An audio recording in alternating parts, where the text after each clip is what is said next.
Hola, ¿cómo están? Oigan a todos. Ya se van metiendo más personas. Muchísimas gracias, oigan, por estar aquí con nosotros una vez más en otro webinar. En esta ocasión está Alberto Villarreal con nosotros, que es el director de Nepanoa. Nepanoa es una consultoría de transformación que está ubicada en Chicago.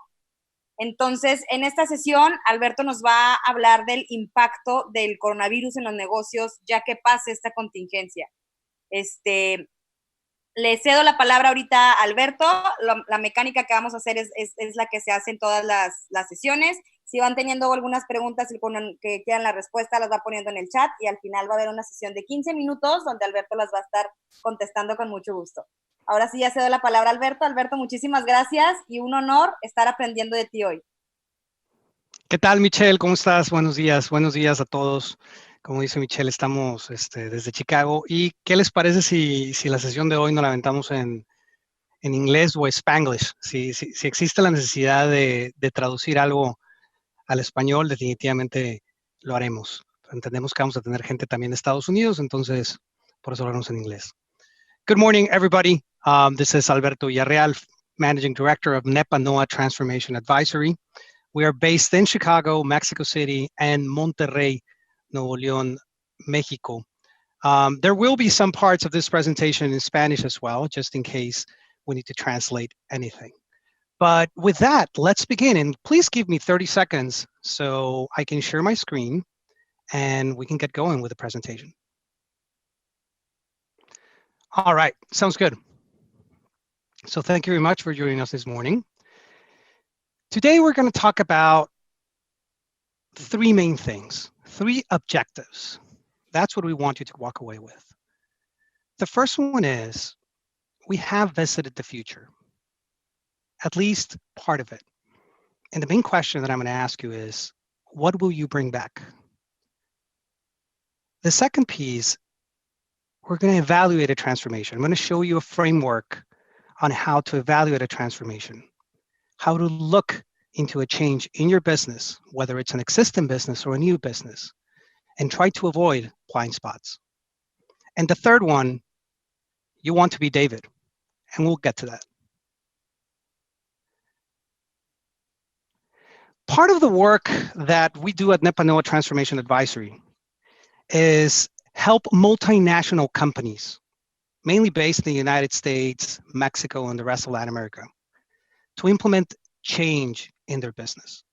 And when we talk about change, change can be driven by different factors. Change can be driven by regulation. Take, for example, the new NAFTA or USMCA, TMEC, as it's known in Mexico. That's going to trigger changes in the way that companies work across borders. Or let's think of the implementation of a technology. You have to implement a new ERP system for your business. Well, that's going to trigger different finance processes, different ways to look at information. That's going to trigger changes in the way you work. Let's talk about acquiring another company and bringing it into your umbrella of companies. That's also going to trigger change. So when we talk about change, we talk about behaviors of people. We talk about the technology that is usually driving that change or the technology involved in this change. And we also think about how is our business going to be impacted. And that's how we need to think about the situation today and in the future. Let's begin with the behaviors of people. Let's talk about remote work. Remote work is something that has existed at least for a decade. The best example is our company, Nepanoa Transformation Advisory. When I say that we have teams in Chicago, Mexico, and Monterrey, it doesn't mean that we have a physical office in Chicago, Mexico, and Monterrey. Right now, you're actually seeing Nepanoa's Chicago office. That's how we were born. We were already born remote. But there were many, many businesses, the vast majority, that had never worked remotely before. The behavior of people have changed. Now you speak to your parents or to older generations, and they tell you, actually, I don't see the reason of traveling outside of the country for a meeting anymore. We'll just have it over Zoom. That's one of the main behaviors that changed, and it's not a new behavior. Then we talk about upskilling, remote learning. during this time, people feeling anxious, many people are working 12, 13, 14 hours a day, while others are working 2, 3, 4 hours a day only. And people started wondering, hey, what should I be learning? What can I be learning? What should I be learning? What can I be learning remotely? Perfect, Diana. I see your comment. Chicago, San Francisco, Austin, and Houston. Apologies for interrupting. So what can I be learning? How can I upskill my team? That's also a behavior. Once again, it wasn't new. Now, simply more people are doing it. Then we think of health and wellness. Of course, COVID-19 is a pandemic. And the issue with that is that health immediately comes to mind. It's not like other crises that we had before, where you had an economic crisis, a real estate crisis, the peso versus dollar crisis. No, this one is health. So health right now, it's top of mind of everybody, of business owners, of employees, of clients. But once again, when we think of health and wellness, we were also seeing a trend of taking care of our bodies, eating better, working out more, starting to check the labels behind every product that we're buying. COVID-19 accelerated the health and wellness trend within our people. How many of you had already heard about Peloton? Today, Peloton will tell you, you know what, don't order any bikes anymore because it's going to take me a long time to actually deliver it to you. Or now every health coach is a blogger. They've all gone into Instagram and started doing their live sessions. It's fantastic. They're agile. They're adapting to the new rules. But what this tells you is that the health and wellness behavior, which already existed, accelerated. And finally, we have e-commerce. And the best story to explain e-commerce is my mother. My mother, she's a 60-year-old woman who loves going grocery shopping. She actually loves it. She enjoys going on Sundays, getting on her cart, start picking the different items that she's going to take home. Well, now even she is using, she lives in Monterey, so it's H-E-B delivered to her home. In the United States, here in Chicago, we're using Amazon for that. So those 4 main behaviors we've seen in people and in our clients. But what I want you to take away from this message is that these are not new. They already existed. They were simply accelerated by the current rules, which certainly will not be the rules in the next 6, 8 to 12 months. So with that in mind, I'm going to ask Michelle to please type in the question, and we're going to put it in the chat. Unfortunately, we don't have the Zoom polling system in this webinar. So I'm going to ask you to please take a look at the chat and respond. Which one of the behaviors do you think will impact your business the most? And I promise to you, this is going to be a manual poll, but it's going to be better than the ones the Mexican president does. So I see e-commerce. We need more people to participate. This is what you're going to use on a future exercise in this session, guys. Remote work, health, okay.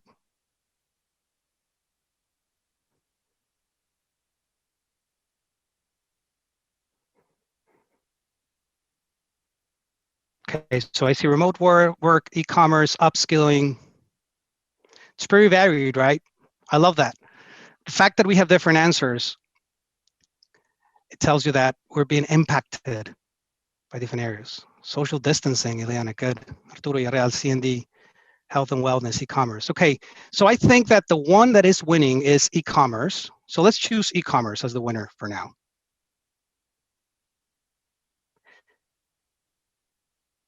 And you know what? I think it's also because of the Pro Magazine crowd, which is entrepreneur, young crowd, that we don't see remote work being chosen as much. See, I did a different webinar where the crowd was a little bit more, experienced, more executive, more like, big company type. And immediately remote work was the one that triggered off, and it won by a lot.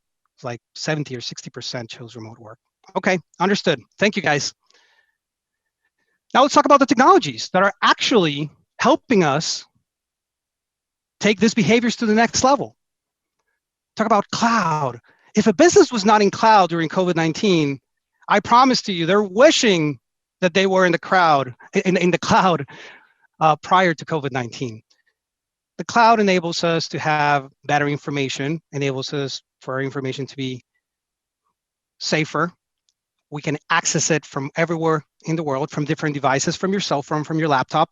You can collaborate with peers across the board. Then you have artificial intelligence. And the main example of artificial intelligence is Siri. Right now, if you say, hey, Siri, your iPhone will respond, what do you need, right? If you say, Alexa, Alexa will respond, what do you need, right? They need something from you. So when you think of artificial intelligence, the most basic artificial intelligence is machine learning. You give them A, you give them something, and you obtain B, you obtain a response. We can take that to a different level, and we can talk about Tesla, which is one of the automakers, or at least the most famous one of the automakers, dealing with automated cars. But in the end, every automaker out there is right now working with artificial intelligence to bring to us automated cars. But artificial intelligence is everywhere. When you go into Google, the algorithm, the options that you get when you start typing something, that's artificial intelligence. And once again, both cloud and artificial intelligence are not new technologies. They were emerging technologies, yes, and they have not reached their full maturity, no, but they were already being used by the vast majority. Then we go into virtual and augmented reality. And this one is beautiful. I was just talking to Michelle from Grupo Pro before the webinar started, and we were discussing different options of how are we going to network in the future with social distancing. Are we going to have big conferences like the ones that are hosted in San Francisco for 3,000, 4,000, 5,000 people? Are we going to have shows in Las Vegas, right? The jewelry shows that we have over there. Are we going to have trainings for 10,000 people? We don't know yet. So virtual and augmented reality certainly start taking a place there. We're just brainstorming, and perhaps public relations companies may start sending you the virtual reality goggles so that you can have a networking event.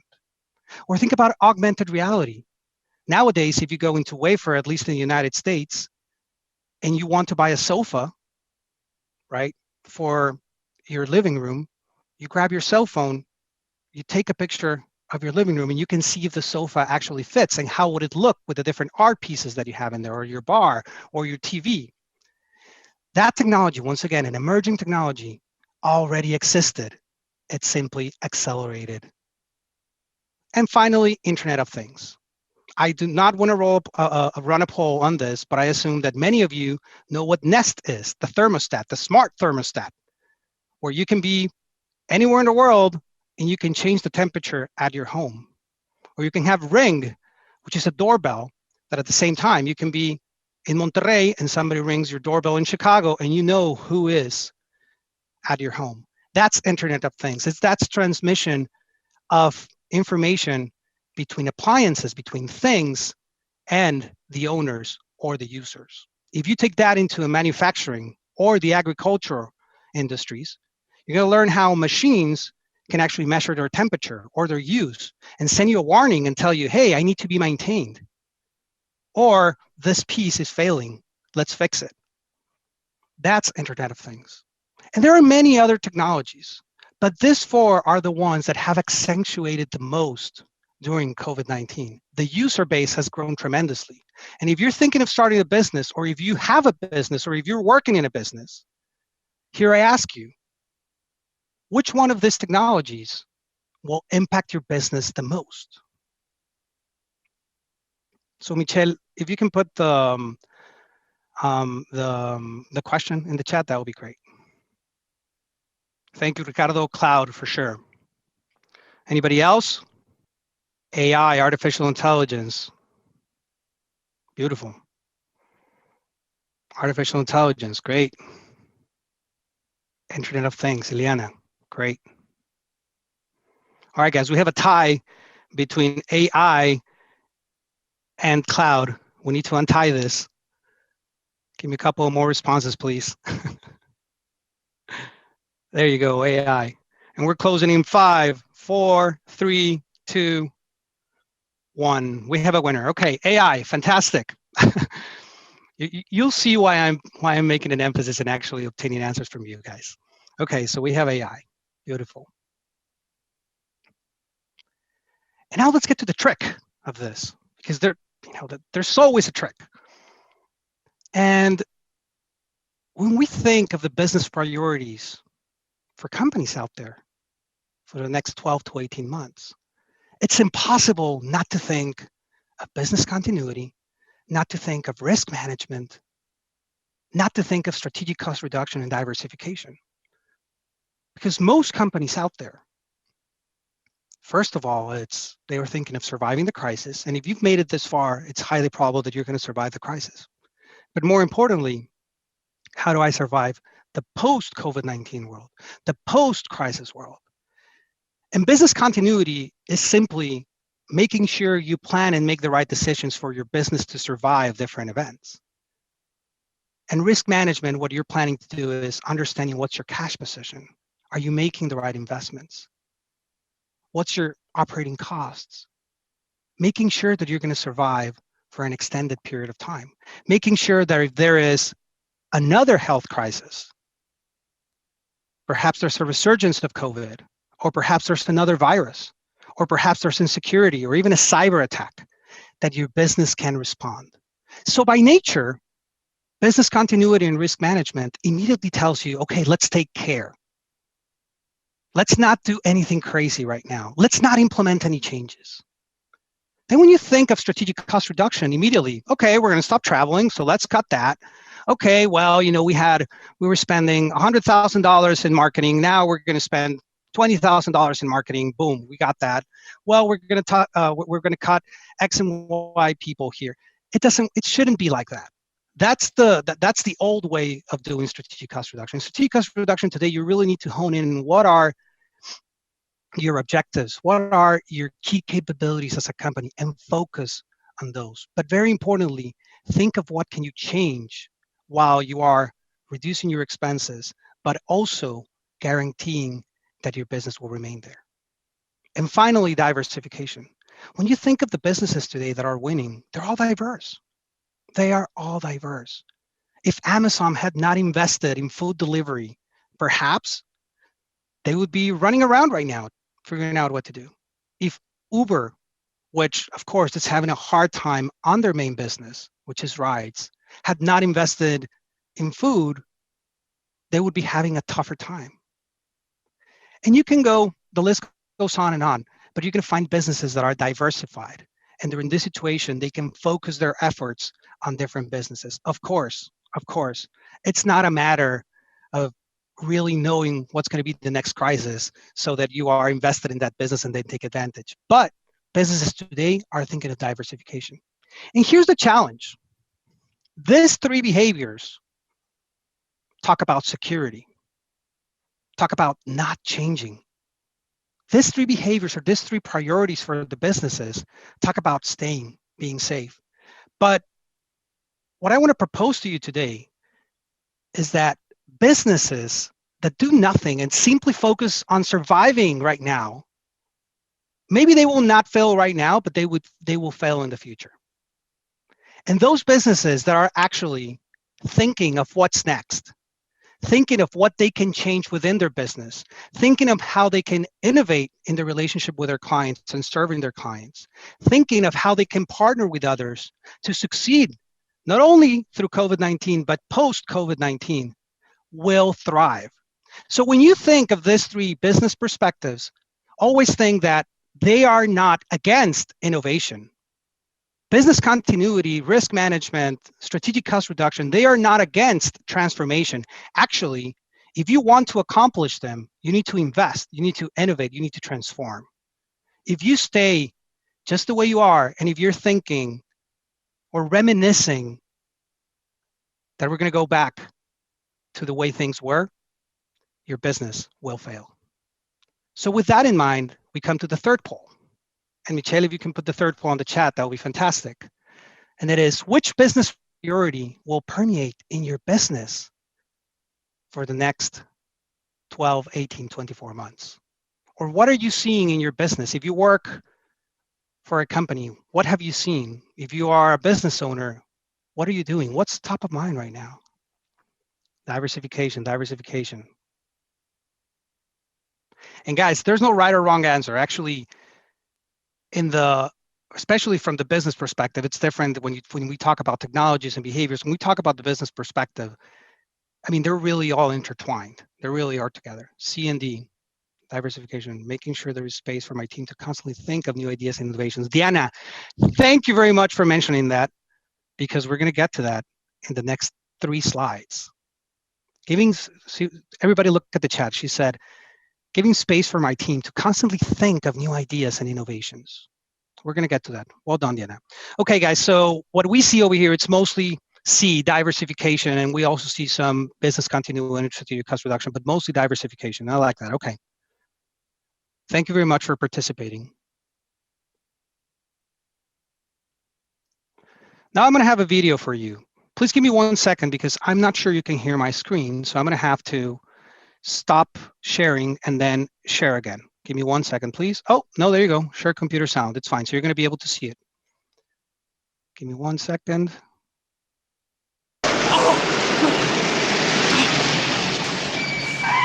This cost me $300! Would you shut up about the car? Hey, and another thing, how do you know where I live? Let's just say we're related, Biff. And that being the case, I got a little present for you. Something that'll make you rich. You want to be rich, don't you? Oh, yeah, sure, right. That's rich. You're gonna make me rich? You see this book? This book tells the future.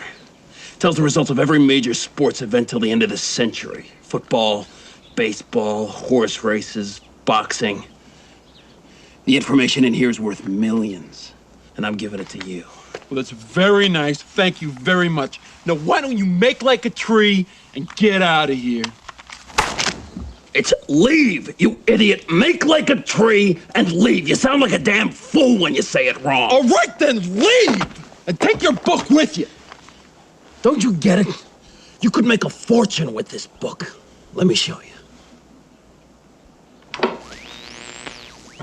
Yard line, UCLA trails 17-16. It's 4th and 11 with only 18 seconds left in this game. I'd say it's all over for UCLA. Bet you $1 million UCLA wins at 19-17. What are you, deaf, old man? He just said it was over. You lost. Oh, yeah? Here comes Decker with a kick. It's up. It looks good, folks. It looks very good. Field goal. UCLA wins 19-17. Listen to that Coliseum Pronto Wild. All right, perfect. So we all know about Biff Tannen. And no, I'm not telling you that we are back to the future, that we have all the answers. But what I will tell you is that we have seen part of the future. Why? Because the behaviors that we had seen, as we established earlier, the technologies that already existed, as we had mentioned before, and the business priorities that should be taking place during a crisis are taking place. So we have, in a sense, experienced the future. But if you ask me, this future, the one that we're seeing right now, it's absolutely terrible. I don't like it. But there are things that I do like. And here, I want to ask you, based on this future that we have seen, based on the last 2.5 months, believe it or not, based on what you have seen, what will you bring back? The rules have changed. The technology exists. We know the behaviors that were already happening before. They simply accelerated right now. What do you want to bring back? So please type in the chat, what do you want to bring back from this brief stint that we had in the future? Okay. What else, guys? What else? We have remote work. I'm doing that one. Social connections. Thank you, Ileana. Thank you, Paola. I would bring again to accept that it was right not to live automatically. Have time to do other things. What else would you bring back, people? Tell me. What are you liking about this? I mean, maybe we hated everything and that's okay, but what would you bring back from the future? Networking, of course. Solidarity and teamwork that we see today. Beautiful. Diana, that was beautiful. Yes. Being present. Yes. One more, guys. Give me one more. There you go. Blessings to go back. Okay, blessings. There you go. I love it that people are thinking of feelings and their behaviors more than anything else. So there you go. So you're seeing my screen now, right? So that's what we have. We have remote work. That was me. I really believe that it will be optional to go back to the office in the future. We've seen it from Apple, Twitter, Google, Facebook. They already told people, you know what, you don't need to come back to the office. We have social connections. Think about that one. Social connections, networking, right? Those ones are similar, right? Think about that. If we're not able to, and we don't know, right? But if we're not able to be in places where there's 150 more people, let's say 50, let's take 50. How are we going to do those social connections? How are you going to solve that? Networking, how are we going to solve that? I love it. Solidarity and teamwork that we see with social networks, exactly, Paola, exactly. Solidarity and teamwork that we see, right? Being present, going back to the present, or the blessings that we have. So the reason that I wanted to do this little exercise with you is to understand what you're liking and what you're not liking about this. Of course, it's not ideal. Change, it's always difficult. But take a look at all the ideas that we just came up with. Now, if the rules as we knew them changed, but we still want to accomplish this, well, then there's an opportunity for us to use the technology available or even new technology, take advantage of these behaviors and implement change in our organization. And I'm going to go back to what, I'm sorry, I can't remember if it was Diana or Paola mentioned. When in the chat, they said, I want to give enough space to my team so that they can actually innovate, so that they can actually give me ideas. So thank you, Diana. So it was Diana. So when we think about this, guys, the worst mistake for a company to make is to try to go back to normal. But if we were able, literally in 3 minutes, to come up with these ideas, think about all the different ideas that you could actually bring to the table if you speak to your team, if you speak to your clients, if you speak to your suppliers, if you speak to your partners. And in another webinar that we did a couple of weeks ago, we asked the question, and many people, many companies have simply not done a formal effort of speaking to people and having a conversation of how things could look in the future. Ask, what are you liking? How could we add value? What do you expect from us? How are things going? COVID-19 has been different for everybody, and everybody has had a different experience. Well, if you're thinking of re-engaging in business, you need to be talking to the people that make up your business, to the people that hire you or that purchase your services. So here we go into the last question, which is, has your company performed a formal idea gathering process? And what I mean by formal is taking notes, keeping track, releasing a survey, obtaining data, taking a look at the numbers, really vetting the ideas. So I'm going to ask you to participate in the chat again and tell me, has your company performed a formal idea gathering process? Yes, with employees. Good. Fantastic. Anybody else? ¿Alguien más? Muy bien, perfecto. Qué bueno. Very good, guys. Very good. I don't see any A's, which means that everybody's super in tune with what their clients are saying. And if their employees want to work from home or they want to come back, or they're super clear if their role is going to stay here after COVID-19 or not. I seriously doubt it. I'm pretty sure that there's some A's out there, but perhaps nobody wants to put them in there. It's okay. I completely understand. But that's the key, guys. That's the key, right? As we're thinking about the future, you need to be having these conversations. You need to really be having these dialogues and then take action based on what you learned, okay?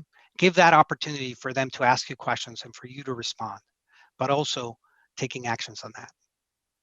Okay, guys, so we're getting into the final stretch of the presentation here. We're going to take us about 10 minutes, and then we're going to leave some time for Q&A. So let's recap a little bit. We said, Alberto, the behavior that it's going to impact my business the most is e-commerce. Okay, we'll take that. The technology, even though it's a combination of all of them, it's AI. Okay. And then my mindset is going to be around diversification, around innovation, to see what else can I do with my business. Beautiful. So I start seeing a trend here. And you're also, based on your answers, you're also speaking to your clients and to your employees. Fantastic. Guys, I'm going to be very, very honest with you. And if it wasn't because of what I'm about to say, Nepanoa wouldn't exist. My company wouldn't exist. Change is tough. Transformations fail all the time, consistently in companies. And I'm not saying it. So the people that are saying it,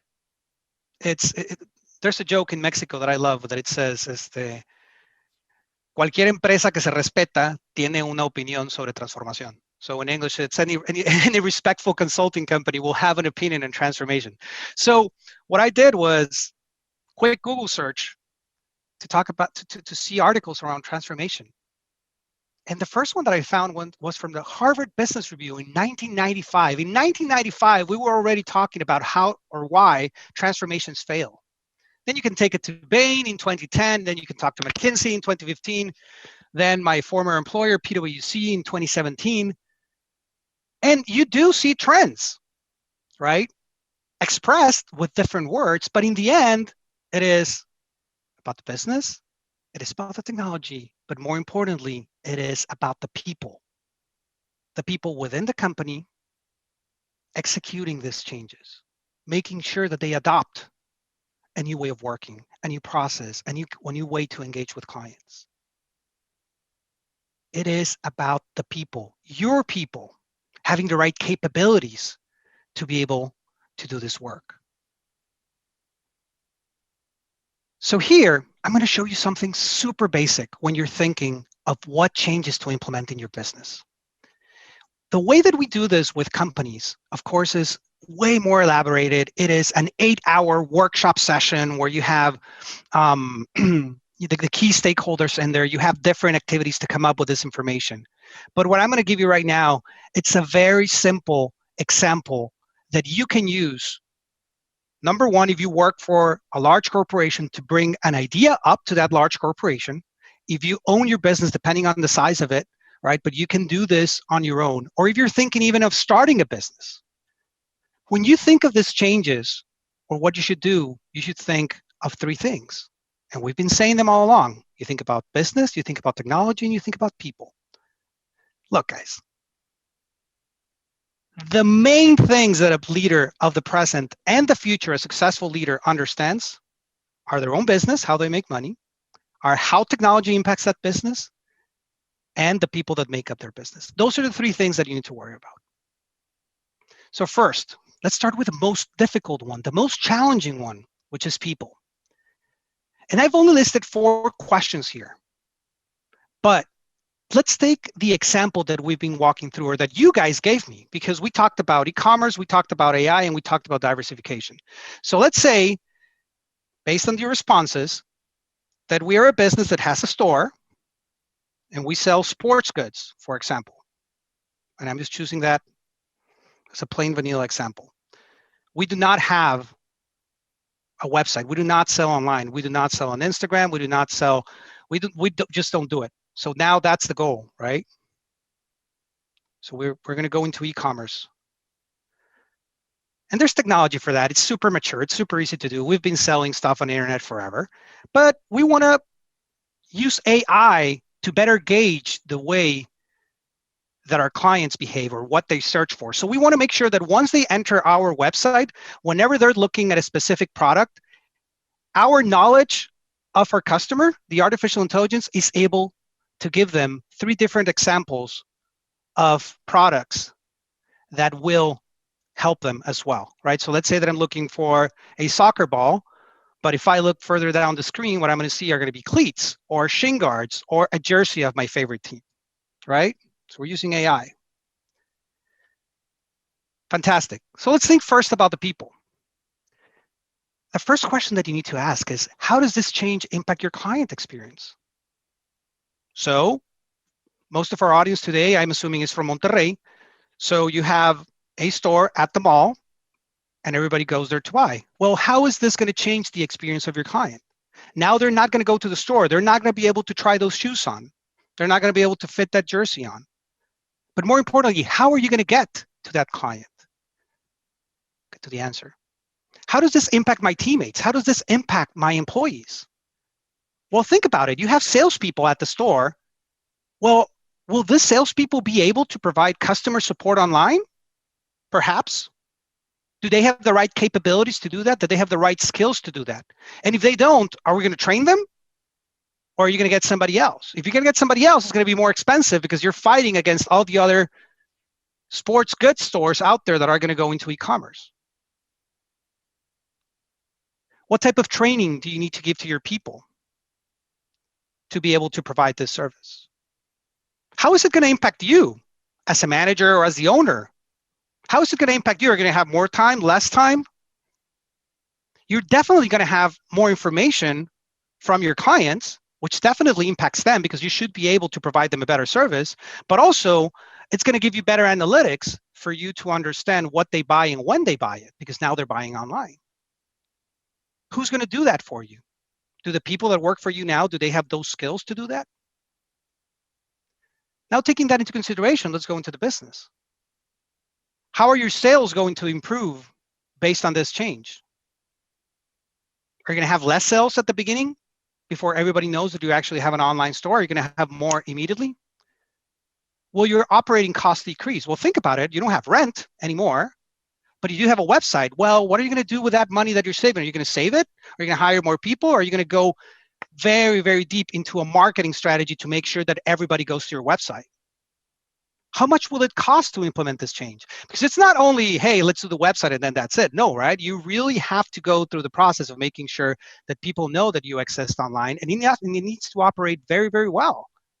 Because nowadays, you want to be delivering at home in less than 24 hours. And the final one, at least in this section, does this place us in front of our competition? How does it help our right to win? How does it make us better than everybody else? And if everybody else also has an online store, which they do, also has an online store, how is your online store going to be better? And by the way, guys, I'm just repeating this, we chose online store because we're walking through this example, right? But there's many ways to do e-commerce, not only having a website. And finally, technology. Which technology is going to help you accomplish this goal? Does it exist or do you have to create it? Who provides it? Which software are you going to use? Is it online? How much does it cost? Who's going to teach you how to do it? Are you going to manage it or is somebody else going to manage it? And the people that you have today, if you're keeping your team, which you want to keep your team, will they adapt to this new technology? If you do that exercise for 1, 2, 3, 4, 5 changes that you have in mind, those transformations for your business, you will be better off.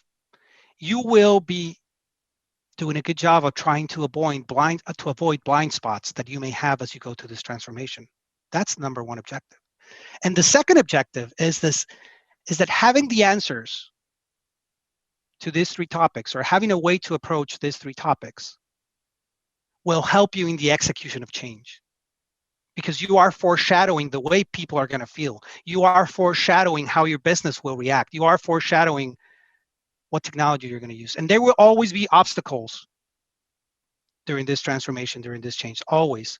But if you always bring it back to people, business, and technology, you have a better chance of being successful.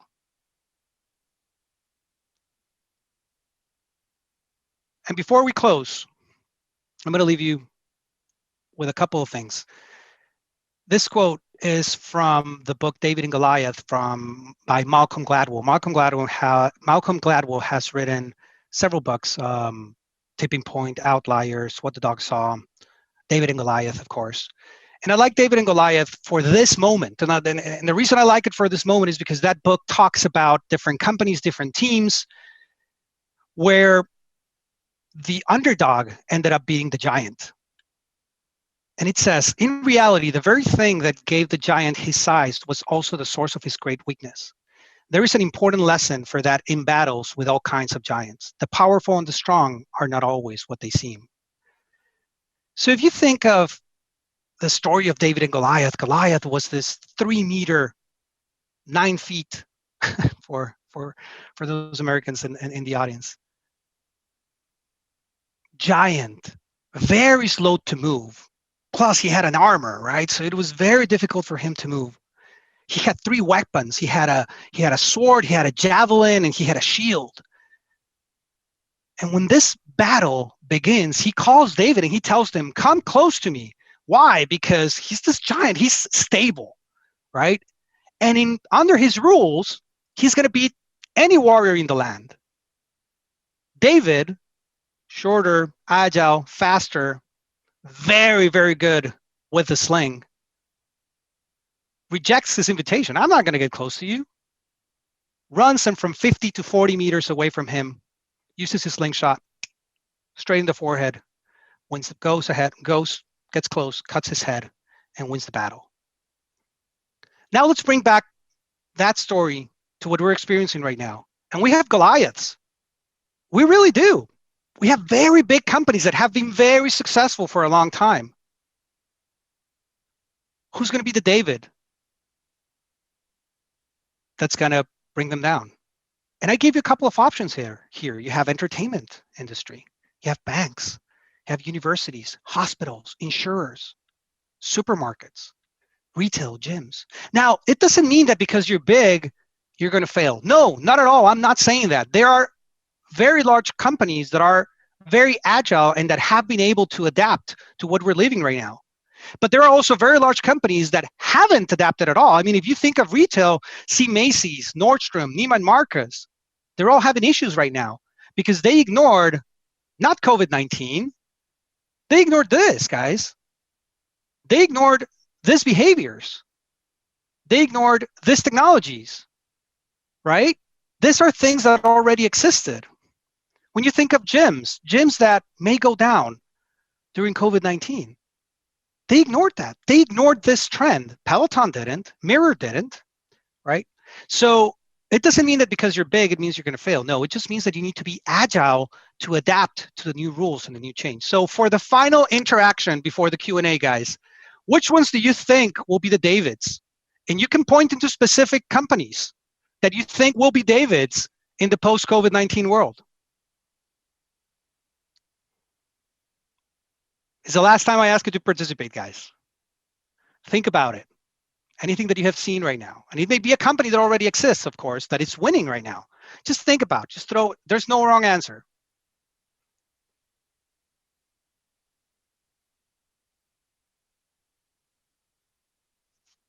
Say, I'll give you one. I'll give you Peloton, for example.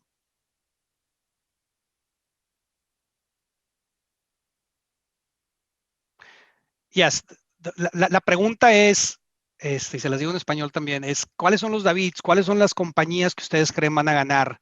Que son ágiles, que se están adaptando rápido a estas nuevas reglas, que van a ganar en el mundo post-COVID-19. Which ones are the Davids? Which ones are those companies that are agile, that have adapted to the rules? Maybe they don't exist. Maybe it's in your mind. That's the whole purpose of this conversation, right? Maybe it is in your mind. Zoom, definitely, yes. Zoom is worth more than 3 airlines combined now. I'm going to brag a little bit, guys. I've been using Zoom for 3 years. I was ahead of the curve.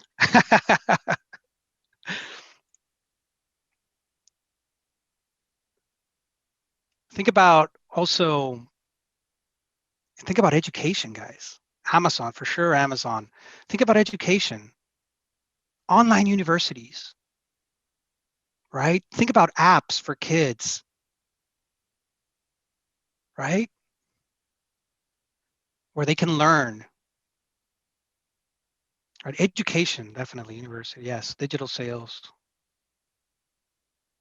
Blackboard, yes.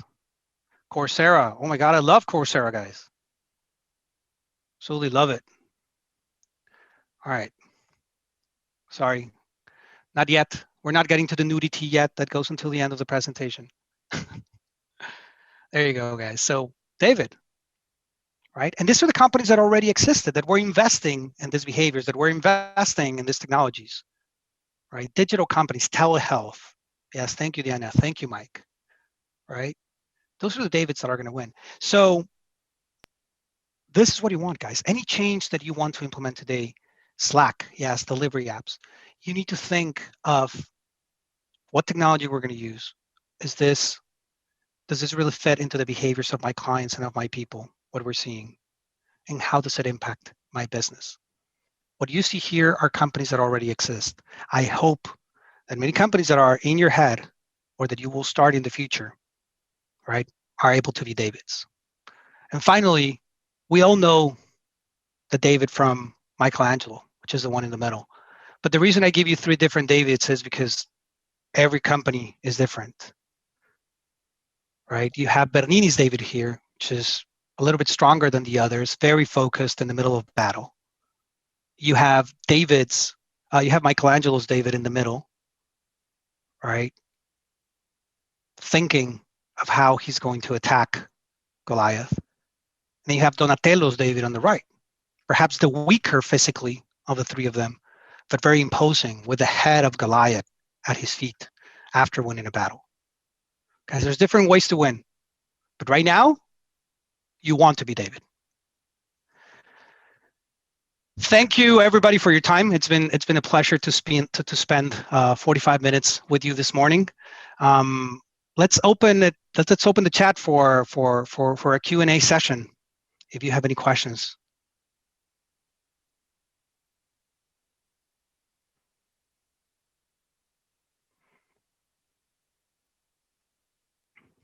Any questions about the framework? Any opinions?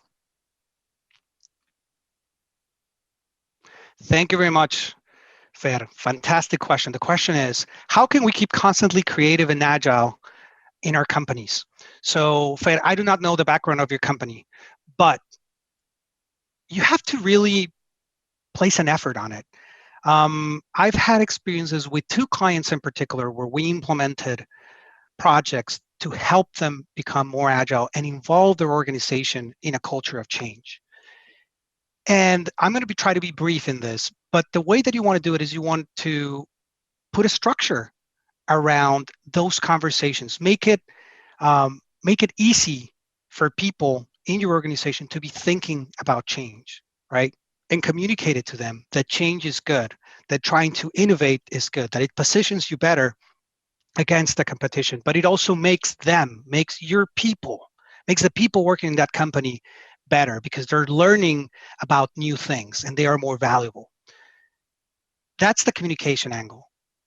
From the sponsorship angle, you really need high-level sponsorship. You really need the C-levels of a company to be behind this. If not, it's not going to work. If it starts from the bottom and it gets to a C-level and it's like, no, we don't like that change. Okay, fine. It doesn't mean that every change is going to be implemented, but at least you want the C-levels involved in this program, right? And the third one is, which resulted very, very good, was to gamify it. Make it fun for everybody to be thinking about different things. Make different contests about it, right? But for everybody, it goes from the C-level to the most junior person on the team. They have to be involved in this type of changes. And it's really a culture of testing, right? When you start migrating from a pretty established monotone business into making changes, you're going to fail a lot, right? But it has to be okay to fail because you really want to test different things. And to be honest, the last 3 months was the best time to test.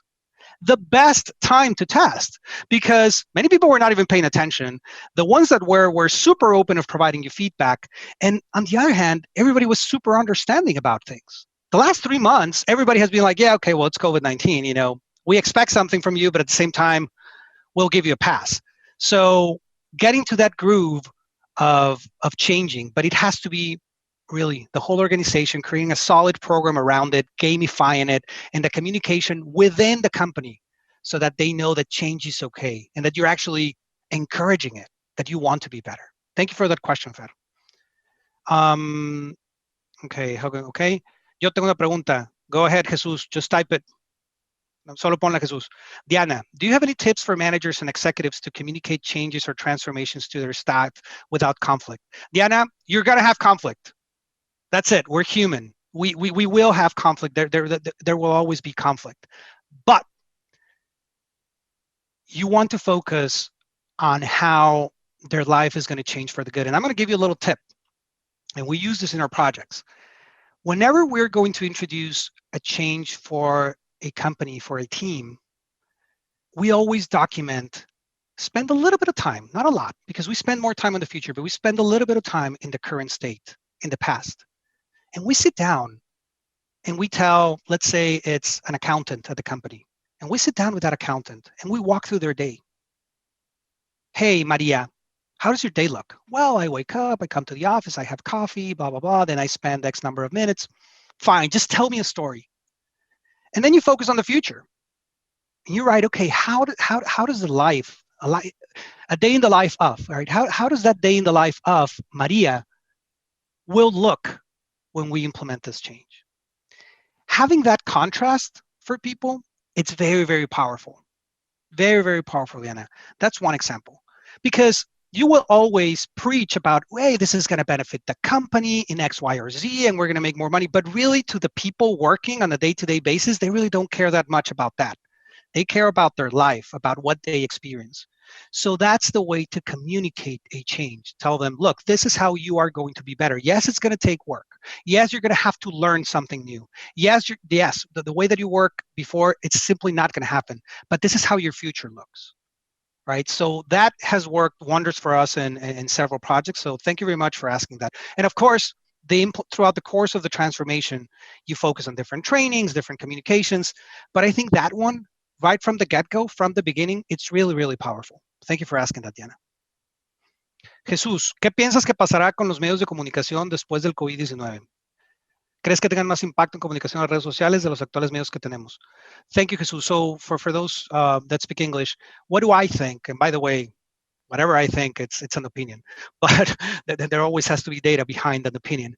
But what do you think will happen with communication after COVID-19? Do you think that the channels or the regular communication streams will have more impact in social media than the actual means of communication? Well, once again, Jesus, we had already been seeing a change in the impact of communication channels in the past, even pre-COVID. I mean, you have Instagram. Like, look at the screen right now. I mean, I'm finalizing this session, letting you know, hey, follow us on Instagram, follow us on Twitter, follow us on LinkedIn. I forgot to put the YouTube page, but we also have a YouTube page. So this was something that was already happening before.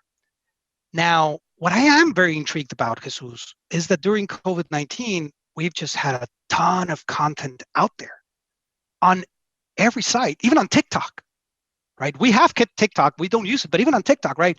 So yes, you see more players exchanging information, and it's definitely those regular players, those Goliaths, right? Let's go to Mexico, let's think of Televisa, TV Azteca. They're already playing in these spaces, and they will continue to play in this space, but they see it because the writing is on the wall. We will migrate to that. I'm going to share a personal story. Guys, I don't pay cable. In January 1st of 2020, I stopped paying for DirecTV. We do streaming, right? Because I sat down, I did the analysis, Excel spreadsheet. This is how much I'm paying, for everything in DirecTV. This is how much I would pay if I stream X, Y, and Z channel. Fantastic. That's the way we do it. I'm not saying that's the right way. It's the right way for us. But that tells you about one customer that completely made the switch. Thank you for that question, Jesus. Great question. Okay. Customer-centric now more than ever. Yes, sir. Do you see this as a priority in this transformation? Any tips? Of course, you have to be customer-centric. I mean, let's go back to the people. Let's go back to the people piece that we discussed. Guys, when we talk about the people, we're not only talking about your people. Actually, before thinking about your people, about your teammates, you're thinking about your clients, about your customers. And the behaviors that we discussed here, right? These behaviors, guys, they're not only for us, they're also for your client. These are the behaviors that are going to be driving the transformations that you want to do. And you guys said it when you responded to these questions. You said e-commerce was the most important one. That's a customer behavior. You have to be customer centric more than ever. And actually, every business that I know of is customer centric. Every good business that I know of is customer centric, even before COVID-19. Once again, this is just one of those things that is accelerated in the COVID-19 world, and that it will continue in the post-COVID-19 world. Okay, so it's 12:01. We do not have any more questions. Michelle, do you want to jump in? But before you do, I just want to thank you for your time. It's been a pleasure speaking to you. Thank you very much for your input, for your feedback. Guys, if you want to connect, please look for Nepanoa or for myself in any of the social media outlets that I just posted here. But more, if you have any questions, if you want to continue any of these conversations, and also if you have any feedback about this presentation, please let me know. Thank you very much to everybody. Muchísimas gracias, Alberto. Bueno, ahora ya entro yo en español. Muchísimas gracias. La verdad que estuvo muy padre, muy interesante todo lo que pudimos aprender. Creo que es importante tener varias perspectivas del mundo de negocios, no solamente aquí en México, sino también en este caso en Estados Unidos. Muchas gracias por tu tiempo una vez más. Esténse al pendiente, oigan, mañana y pasado hay más webinars de Industria 4.0 y de e-commerce, entonces para que estén al pendiente, contáctenme si quieren que les pase el link del registro, y cualquier cosa, pues aquí estamos al pendiente. Muchísimas gracias a todos, y Alberto, una vez más, muchísimas gracias. Gracias a todos, bye bye.